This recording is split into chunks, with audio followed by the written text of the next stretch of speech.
Last year, I uploaded 7 of the most evil musicians. As the title suggests, I discussed some deplorable, disgusting and horrifying acts committed by famous and not so famous musicians that range from someone paying to have their wife killed to a cult leader who ordered his followers to murder innocent people. Naturally, there was no way I could stop at just one video, as there are obviously far more artists out there that belong on a list like this. Unlike the last video, you'll see that there's a common theme throughout for exactly why they are on this list. Anyway, you've all waited long enough for a new video from me, so I'm just going to get right into it. Here are 6 more of the most evil musicians. Also no, G.G. Allin isn't on this list. Deal with it.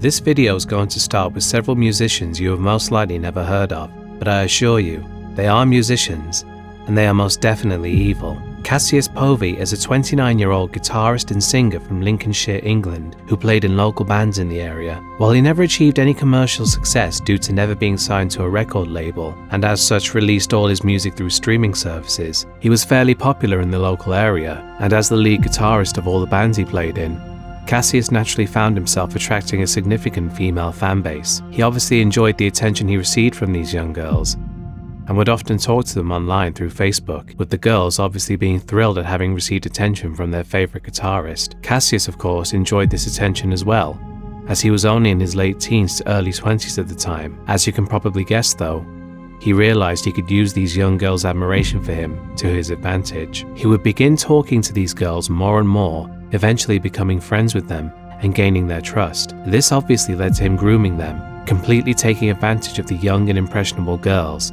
the youngest of whom was apparently only 13 years old. He would ask to meet them in person, to which the girls gladly accepted, no doubt thrilled that they were going to meet their favourite guitarist, who by that point had become their friend. Unfortunately, his intentions were far from pure. He would meet these teenage girls and commit terrible acts on them, the kind that would scar them for the rest of their lives. And he did this with many girls for 6 years. One of his victims even became pregnant and had an abortion without telling her parents. She was only 14 years old. It wasn't until 2020 when Meg Foley, one of his victims, finally spoke out against him in a Facebook post. Meg was still at school when Povey persuaded her to perform sexual acts online after grooming her for months on end. He was very charismatic. He literally just added me on Facebook one day. He just added me on Facebook and he started a conversation and he made out that he thought I was like 19 or 20. I blatantly wasn't. I was 12. I was being bullied in school and he would make you feel you were special.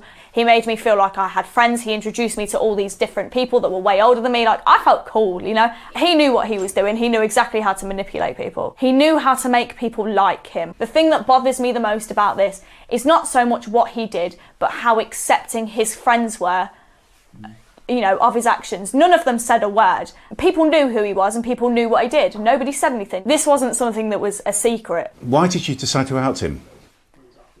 Because he deserved it.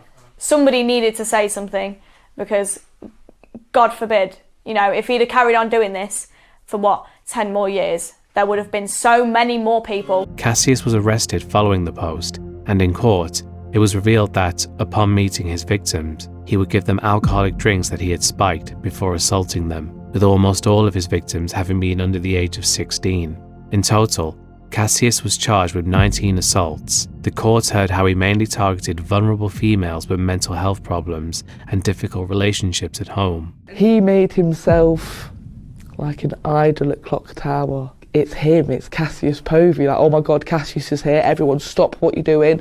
Found out everything about me first, and then when I was at my most vulnerable and I needed him, he then used that against me. Kate felt vulnerable because she'd split up with her boyfriend.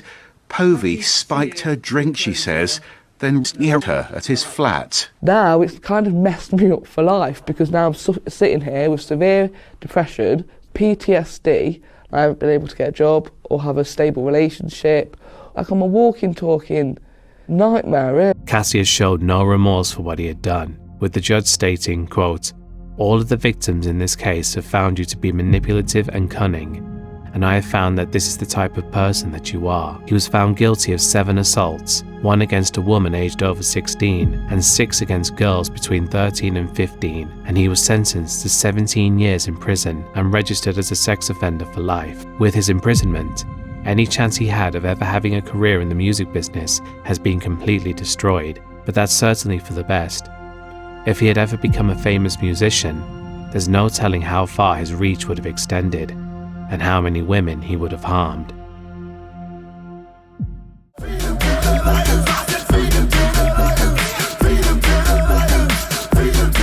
Andy Inoki is a former grime and hip-hop artist from London, England. Growing up in Tottenham, he fell in with the gang life from a young age and had been in trouble with the law numerous times in his teenage years, having been arrested for beating an ex-girlfriend and also threatening someone with an air gun, though he was also on the receiving end of violent crime himself, being the victim of a stabbing. It was in his teen years that he discovered his passion for music and began producing his own grime and hip-hop music, which would see airplay on various pirate radio stations in London. This led to him catching the eye of the grime group Boy Better Know, and he was brought into the group as a new member in the mid-2000s. Joining Boy Better Know exposed him to a wider audience and led to him performing to crowds of thousands rather than the small clubs where he would perform for probably less than 100 people prior to this. He would continue performing with Boy Better Know until he released his first solo single in 2014 entitled Feed 'Em to the Lions, which would become a big hit for him and to this day is generally considered to be his signature song. The success of Feed 'Em to the Lions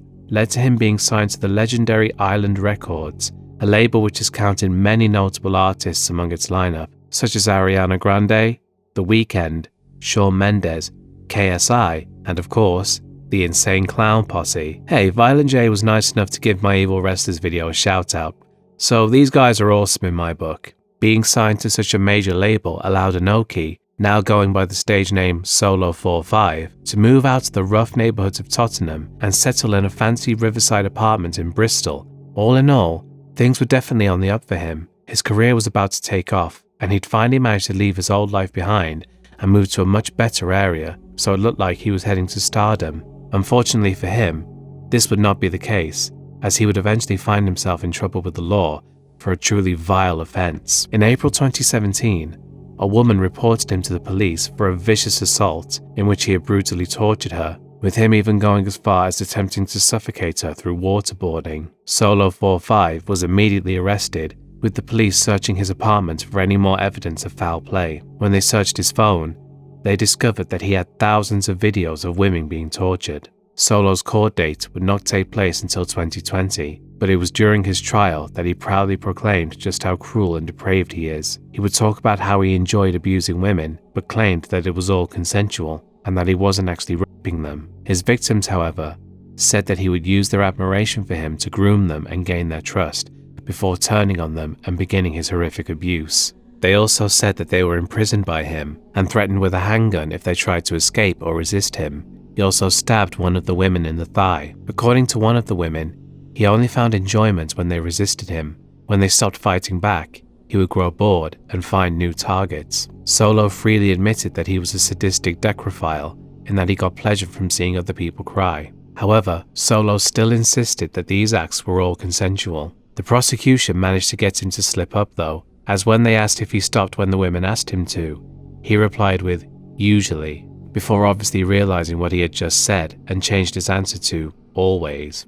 Unfortunately for him, and fortunately for everyone else, the court knew that they had caught him in a lie, and were able to prove that his actions were in fact not consensual. He was convicted of over 30 counts of assault and sentenced to 24 years in prison, but in 2021, his sentence was actually increased to 30 years after his initial sentence was deemed to be too lenient. After more details came out about just how extreme his abuse of these women had been, many people called for him to be given a life sentence, but this was rejected, and he will be eligible for parole after serving 20 years. He may not have gotten the punishment he truly deserved, but he will at the very least spend all of his best years behind bars, and by the time he's released, few will remember the name Solo 45, though his victims will never forget the pain and suffering they endured at his hands.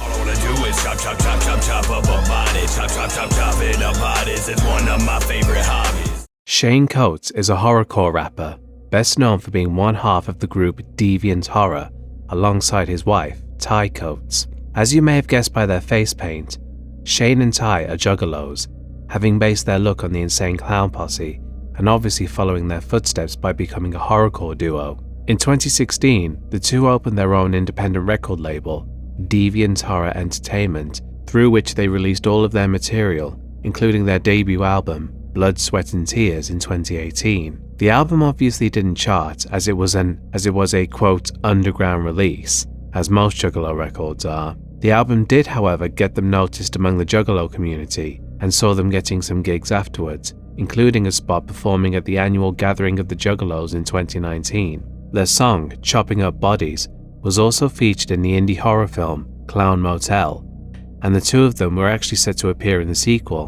While it was obvious commercial success was always going to elude them, at the very least it seemed that they would be able to maintain a following among the Juggalo crowd, and probably get some more high-profile gigs and even another spot at the Gathering of the Juggalos. That was until 2022, when Shane would find himself in some serious trouble with the law. On May 17th, Shane was arrested for the sexual battery of a 13-year-old girl. This alone is horrific enough, but it becomes even more appalling when you learn that the victim was apparently his own daughter. Earlier that month, a Facebook page had been created called The Victims of Shane Coates, in which many anonymous women came forward detailing their experiences with Shane. One told of how when she was 13, she was befriended by a then 20-year-old Shane, who quickly began to show his true colours when he told her that she was on his, quote, fuck list, and asked her for explicit photos. Thankfully, she never sent him any photos or went to meet him in person, as she had a very strict mother who banned her from using Facebook after she found out that her daughter had been talking to a much older man. Another woman said that she had met him at a wrestling show when she was 14 and he was 21, where he immediately began acting inappropriate towards her and even made out with her after the concert. He tried to get her to come into his car, but it would seem she turned him down, but did give him her phone number. Shane would proceed to send her explicit texts for the next 2 years,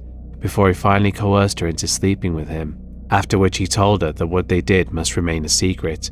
Presumably following this, the two fell out of contact with each other. Another story involves a girl who met Shane through a mutual friend when she was 16 and went to a party with him, only for Shane and a friend of his to repeatedly give her alcohol to get her drunk. Shane then took her to his car, and you can probably guess what he did next. He would then keep the girl at his house for several days before her mother called the police, and they arrived to take her home. After this, the girl never spoke to Shane again. These are just several of the stories posted to the Victims of Shane Coates Facebook page. The page was actually what led to the police investigating Shane and ultimately arresting him. Shane's own mother has said that she believes all of the stories circulating about him. Shane is currently facing up to life in prison for the assault on the 13-year-old girl. People have also called for the arrest of his wife, Ty, as she is believed to have been his accomplice, but she seems to have gone into hiding. Shane Coates has shown what an absolute monster he is, and is now hated by the Juggalo community, and rightly so. If he does end up going to jail for life, it's most certainly deserved. One thing worth mentioning about Shane is some details I found out about him when he was younger. He used to be a scene kid in the late 2000s and early 2010s. Well, I say kid, he was actually in his early 20s by then. He would post these ridiculous videos of him basically acting like he had problems. Oh my god! Ah! That picture's gay! That picture right there is gay! And you stupid! That picture fucking sucks! God damn! Who the fuck would post that on their MySpace? What the hell's wrong with you? What is wrong with you? What the hell is wrong with you? Why would you post a dumbass picture like that one? God damn! Hi there, guys! It's storming outside, and I'd just like to tell you that I like potatoes. Look at that weather. Look at that weather. Isn't that an awesome way to spend Christmas? In shitty weather? Yay! I love shitty weather because it makes me feel like a tard. At first, I didn't think it was the same guy because of how different he looked. But when you look closely at his face, particularly his eyes, you think, yeah, that's him. He was also a crunkcore artist performing under the name Less Than 3, and his music was absolutely awful.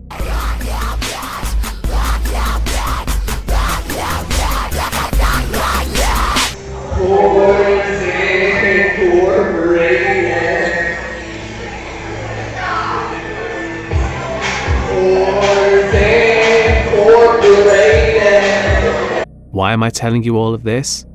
Well, it turns out Shane's days as a crunkcore artist ties into the very next person on this list, as not only was he friends with this person, but he had also apparently been roommates with them, and while you may not have heard of Shane, I guarantee you have heard of his friend.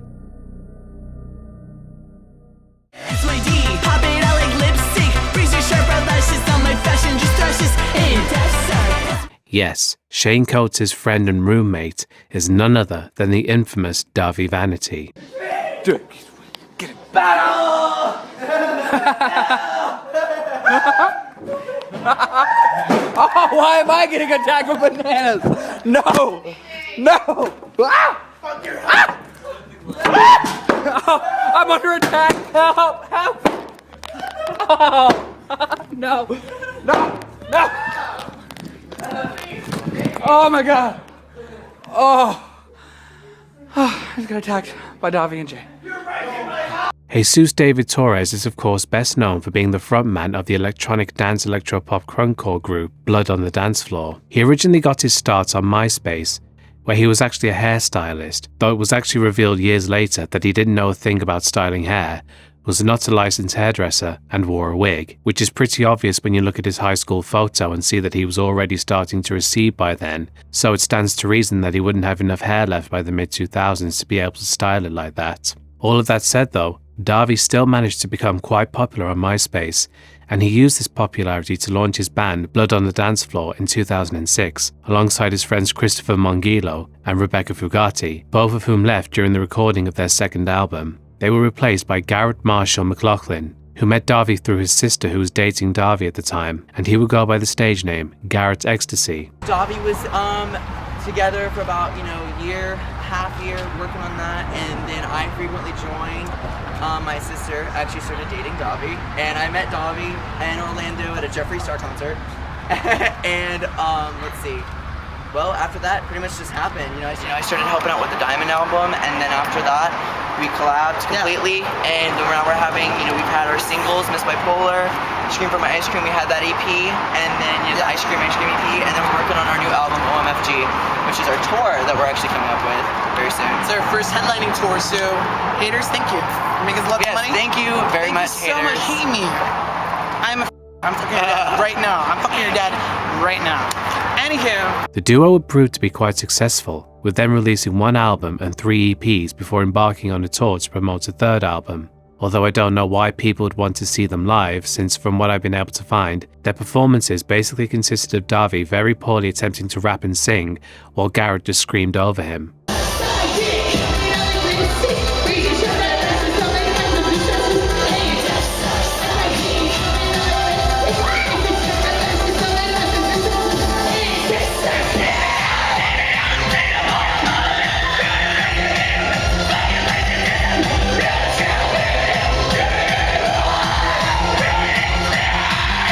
Something happened during this tour, however, that would actually be the beginning of what Dahvie is best known for now. During a show in Colorado on September 12, 2009, as in right in the middle of the band's performance, the police arrived and dragged Dahvie off the stage, arresting him. It was later revealed that Dahvie had been arrested following a report to the police from 17-year-old Taurine Nicole that he had raped her in the parking lot outside the concert venue. This had happened immediately after Dahvie had attempted the same act on 16-year-old Ariel Klein in his car.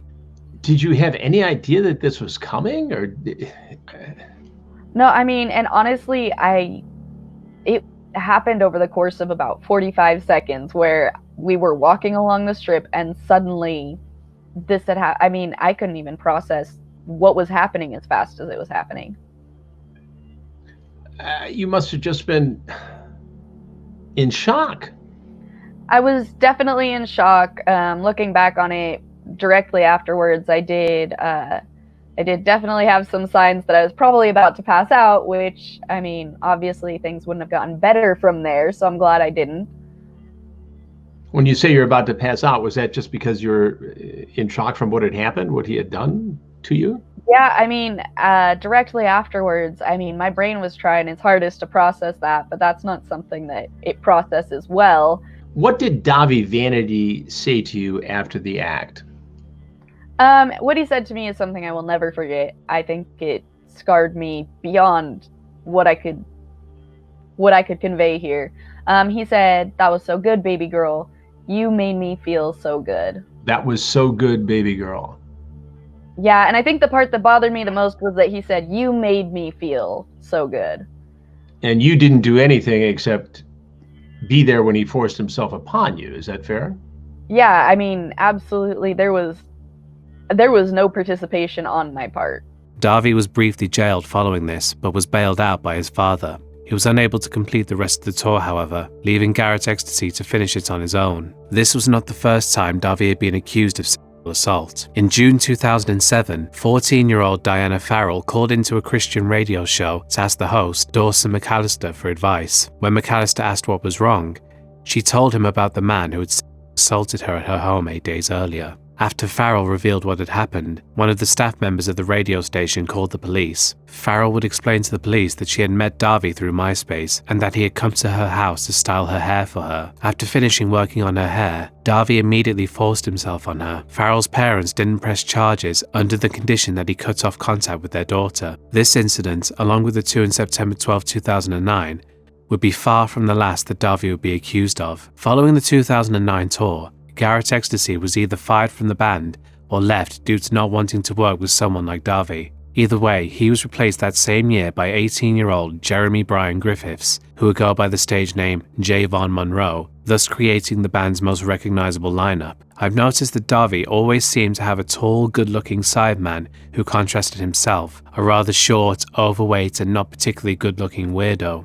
Perhaps he did this to make the group more appealing to their female fanbase. From 2010 onwards, the group would see its biggest success, and with this success came a slew of ranting channels on YouTube who would make videos criticizing the band's quite frankly awful music, much to the anger of Blood on the Dance Floor's notoriously toxic fanbase, who would often respond to these videos by leaving hateful comments that usually included death threats. Of course, these comments were usually compiled into videos of people laughing at how ridiculous and over the top these teenagers were being. On July 10, 2010, we would see just how harsh and cruel the Blood on the Dance Floor fanbase could be when it came to defending Dahvie Vanity, when a post was made on the website Sticky Drama, in which the then 11-year-old Jessica Leonhardt was named as an underage girl that Dahvie had recently engaged in sexual acts with. Rather than condemn Dahvie, however, the forum instead focused all of its outrage on Jessica. Jessica responded to the post, saying that she and Dahvie were only friends. Dahvie was 26 at this time, by the way, just so we're clear on the age gap between the two. After making a video addressing the hate she was getting from the Blood on the Dance Floor fans, she later received harassment from 4chan, which got so bad that she uploaded the infamous video of her and her father addressing the trolls.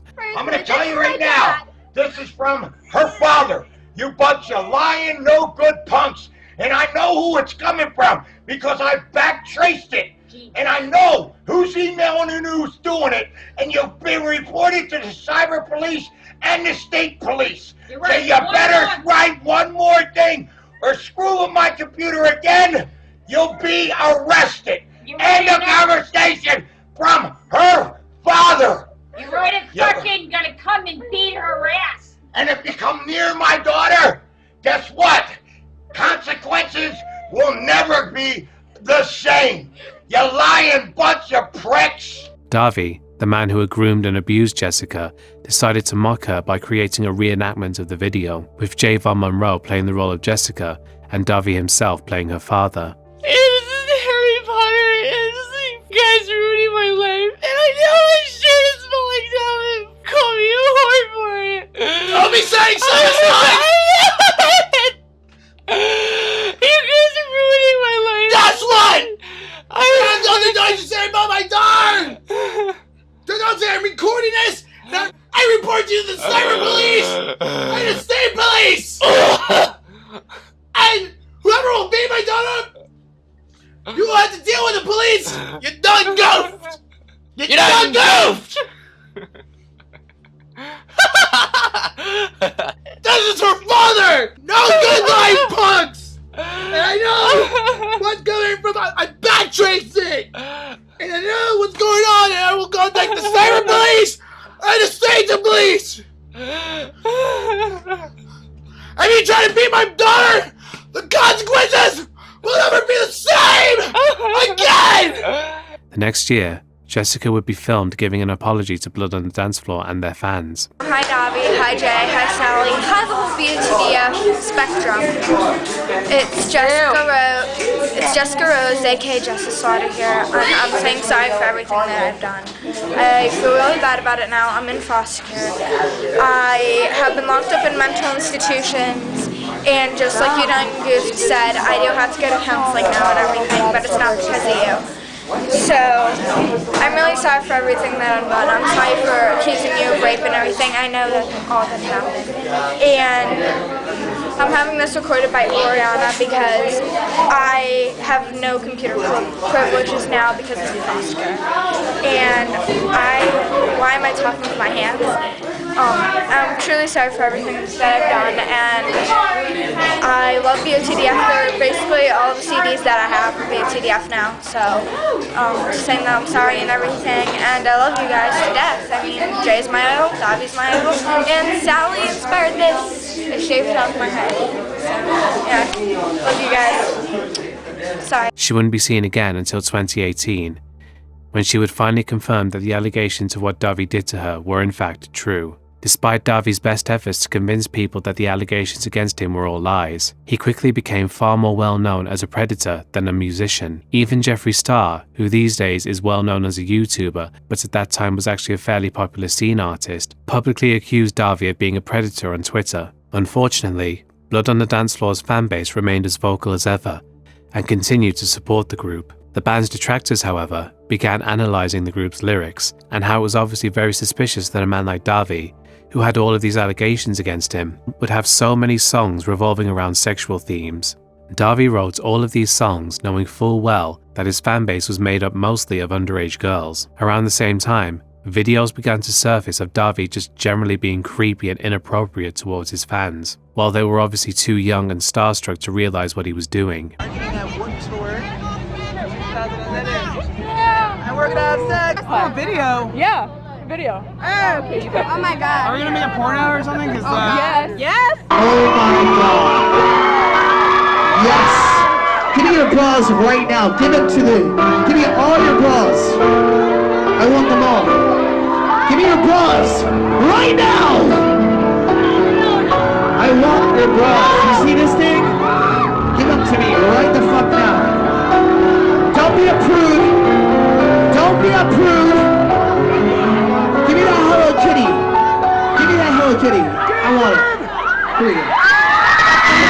All of this took place while Dahvie was promoting the band as being about love and positivity, when anyone with a functioning brain could tell that he was completely full of shit. Despite all of the negative press Dahvie was getting, the band continued to grow in popularity and even headlined the 2011 and 2012 Warped Tour. Many people actually attribute Dahvie's presence on Warped Tour to be what sparked the repeated bad press the event gets for basically being a playground for predators. During this time, Dahvie worked with two more women who would later accuse him of assault. Lady No Grady, who appeared on the group's biggest hit, Bewitched, alleged that Dahvie made several unwanted advances towards her, but because she, in her own words, stood up to him immediately, he was apparently too intimidated to go any further in his advances and instead backed down, showing that he only targets women and girls who he believes won't put up a fight. The second woman was New Year's Day vocalist Ash Costello, who alleged that Dahvie had attempted to strangle her on a Halloween night and tried to play it off as a joke.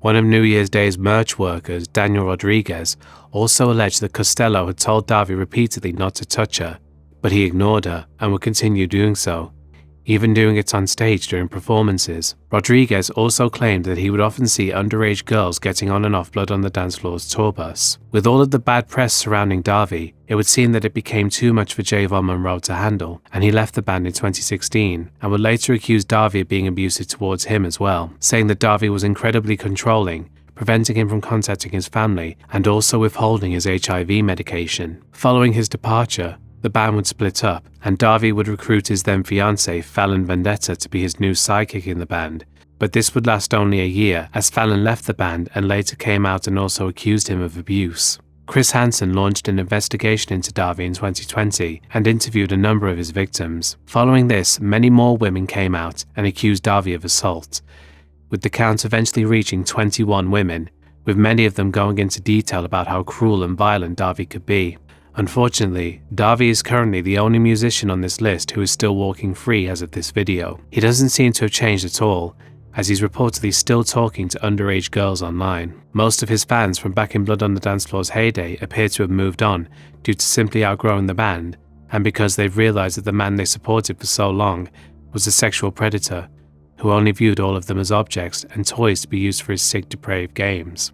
Dahvie's catchphrase back in the early 2010s was, "Haters make us famous." Of course, the hate towards the band would stop being about their music and more towards the band's predatory lead singer. Dahvie is still releasing music today under various different names and frequently posts on his Instagram. Mostly he posts photographs riddled with filters that change his appearance to the point that he looks almost like an alien or something. He also still wears his wigs all the time, despite the fact that he's been photographed without one, which shows that he's now completely bald. Dahvie has basically been a joke for the better part of a decade now, but the internet now sees him for what he really is, a cruel and manipulative monster who we can only hope that will eventually be brought to justice and sent to prison where he belongs.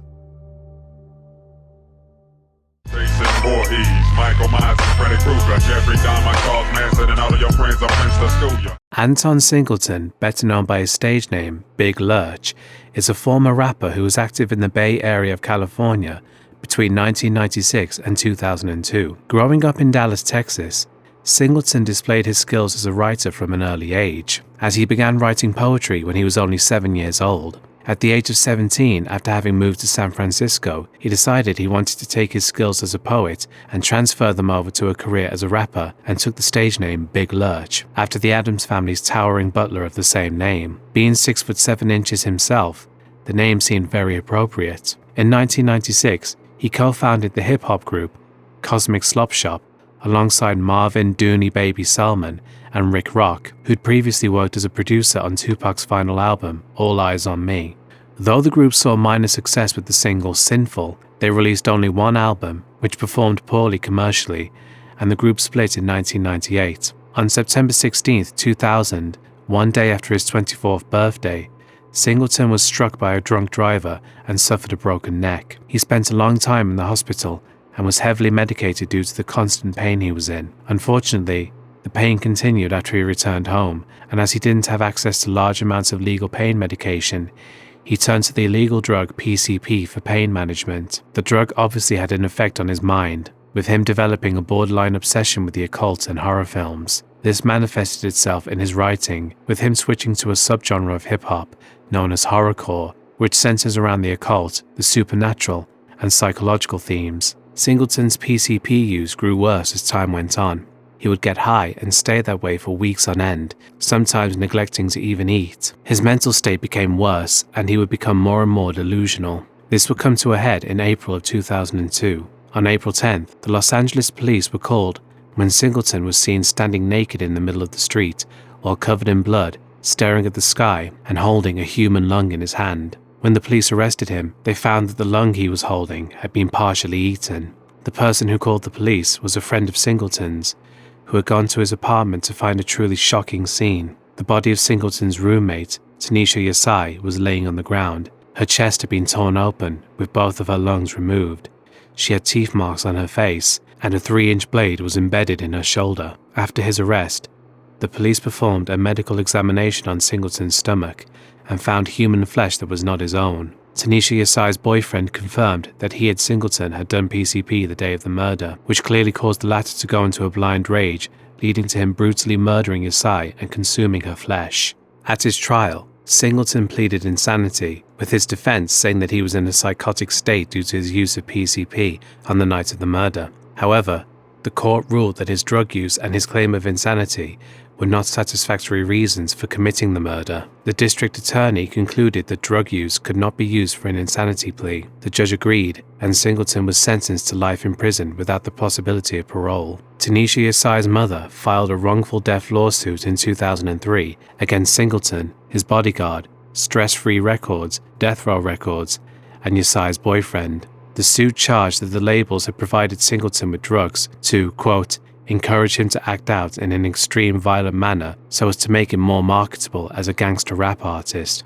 Part of what makes a gangster rap artist marketable is the fact that the artist is a participant in violent activities, the lawsuit claimed. Death Row protested, saying that it had no connection to Singleton and was dropped from the lawsuit. Singleton's only studio album, It's All Bad, was released in 2004, 1 year after he was sentenced. Due to the controversy surrounding him, the album only received a limited release. As such, it is now considered quite rare and has been known to go for hundreds of dollars on eBay.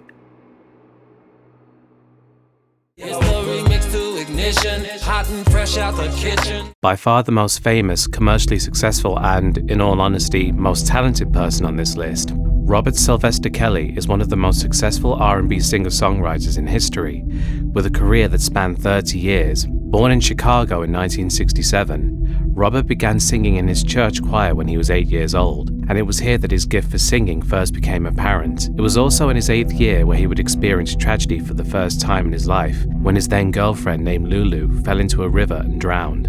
It was also around this time that he apparently became the victim of sexual abuse at the hands of an unnamed female family member, which he claims went on until he was 14 years old. He also claims to have been abused by a male family friend and never told anyone as he thought no one would believe him. The abuse apparently caused him to attempt to end his life when he was only 11. Things would improve for him in high school, however, as he won a talent show with the performance of Stevie Wonder's Ribbon in the Sky, and was encouraged by his music teacher to give up a possible career in basketball to pursue a career in music. His career began in 1989 when he formed the New Jack Swing group, MGM, and released the single, Why You Wanna Play Me. They say that you don't love me. They can tell by the way you play me to the left. You wanna drive in my Mercedes and wear my gold chains round your neck. Well, I'm simply not having it. After signing with the independent label, Tab-Dash Records, the group appeared on the televised talent show, Big Break, which brought Kelly to national attention and also led to him winning the $100,000 grand prize. However, despite winning the contest, the group split up not long after. Kelly would then start another group called Public Announcement, and with them would release one album, Born into the 90s. While the album itself was not a big hit, failing to break the Billboard Top 40, it did produce the successful single, She's Got That Vibe. The interesting thing about this song is that most people will have only heard the single version. The full album version contains one line that was actually the first sign of what kind of person R. Kelly was behind the scenes. We'll come back to this in a bit. In 1993, Kelly released his first solo album, 12 Play, which would become a huge success for him, reaching number 2 on the Billboard Top 100 and spawning the hit single Bump and Grind, which spent 12 weeks at number 1. This album obviously made him a megastar in the US and led to many artists wanting to work with him. This included a young aspiring singer named Aaliyah Horton. The two had met in 1992 after being introduced by Aaliyah's uncle, record producer and founder of Blackground Records, Barry Hankerson. Taking Aaliyah under his wing, the two began working on her debut album, Age Ain't Nothing But a Number, in 1993. This album was basically an R. Kelly album in all but name, as he wrote all but one of the songs on it, produced the album, frequently provides guest vocals throughout, and even appears out of focus on the album cover. During the time they worked on the album, the two grew very close, and eventually developed a relationship with each other. The problem with this, of course, is that Aaliyah was 14 at the time, and Kelly knew this, as he met her when she was 12 years old, and had known about her prior to this, as she was the same Aaliyah mentioned in She's Got That Vibe, with her name being included in the song as a favor to her uncle. The media had suspected that there was secretly a romantic nature to their relationship, but each time the two were asked about it, they would always brush it off and say that they were, quote, just best friends. Everybody seems to think that y'all are either girlfriend or boyfriend or cousins or friends. Let's just get the record straight. I better go get me a white Jeep. Well, no, we're not related at all. No, we're not. We're just very close. He's my best friend. Yeah, cool. Now, who found who? In the whole wide world. In the December 1994 issue of Vibe magazine, a marriage certificate was published showing that Kelly and Aaliyah had gotten married in Cook County, Illinois on September 6th of that year. The certificate states that Aaliyah was 18 years old when she was actually 15 at the time. Kelly had apparently bribed someone to change her ID to say that she was 18, and this happened behind her parents' back. The marriage would be annulled in February 1995. For whatever reason, people directed all the blame to Aaliyah rather than the 27-year-old man who got her to marry him, believing that she had lied to him about her age. It wouldn't be until 2019, almost 20 years after Aaliyah's tragic death in a plane crash, that he would finally admit to have knowingly engaged in sexual acts with a minor. The controversy did seemingly nothing to Kelly's career. His self-titled follow-up to 12 Play made it all the way to #1 and spawned 3 #1 singles. 1996, of course, saw the release of what's probably his most iconic song, I Believe I Can Fly, from the Space Jam soundtrack. His third album, R, would hit #2 on the Top 100 and spawn the #1 hit single, I'm Your Angel, which was a duet with Celine Dion. And the year 2000 would see the release of 12 Play 2, which would be his second #1 album. All in all, it seemed like nothing could stop the Pied Piper of R&B's momentum. Yes, that's really what he called himself. In 2002, however, Kelly would find himself wrapped up in his first big controversy. A video had begun circulating that showed him engaging in obscene acts with an underage girl. While this was once again brushed off by Kelly's fans, this time he would not escape so easily, and was arrested for producing CP that year. He would plead not guilty and was released on bail, before being arrested again in 2003, once again for producing CP. Just like last time, this did seemingly nothing to damage his career, as his next album, Chocolate Factory, sold over 500,000 copies in its first week and became his third #1 album. And of course, he would release his magnum opus, Trapped in the Closet, in 2005. Shit, quick, put me in the closet. When Kelly finally went to trial over the CP charges in 2008, his victim refused to testify, leaving the jury no choice but to find him not guilty. Once again, he escaped any kind of punishment. He had apparently paid the girl's family a $2 million bribe to keep quiet and not testify against him. In 2017, Kelly would once again find himself accused of assault when 3 sets of parents came forward and accused him of running a sex cult, which he had brainwashed their daughters into joining. Naturally, Kelly denied these accusations, and it seemed that he once again would escape any kind of punishment. It was at this point that a movement started called Mute R. Kelly. Originally started in Atlanta, Georgia, to have one of his concerts cancelled there, the movement soon spread across the world, with its members protesting outside his recording studios and concert venues, and also calling into radio stations imploring them not to play his music. This would be the start of his downfall, and in 2019, his world would finally come crashing down when Lifetime released its Surviving R. Kelly documentary series. While the first 3 episodes discussed details the public were already aware of, the final 2 would prove to be particularly shocking, as his victims went into detail about the abuse they suffered at his hands, with most of these victims having been among those who were forced into joining his cult. All of the stories focused on the physical and mental abuse Kelly would put them through so he could control them. He finally began facing backlash as radio stations stopped playing his music, streaming services would no longer recommend his music to anyone, and he was dropped from his record labels. Karma was finally beginning to catch up with him. After the documentary was released, Kelly gave his infamous interview with Gayle King. I'm sure you've all seen the memes from it, but this was Kelly's attempt to try and deny any of the allegations against him and get the public back on his side. I didn't do this stuff. This is not me. I'm fighting for my life. Y'all killing me with this. I gave y'all 30 years of my career. Robert. 30 years of my career. Y'all trying to kill me. You killing me, man. This is not about music. I'm trying to have a relationship with my kids, and I can't do it. Y'all just don't want to believe the truth.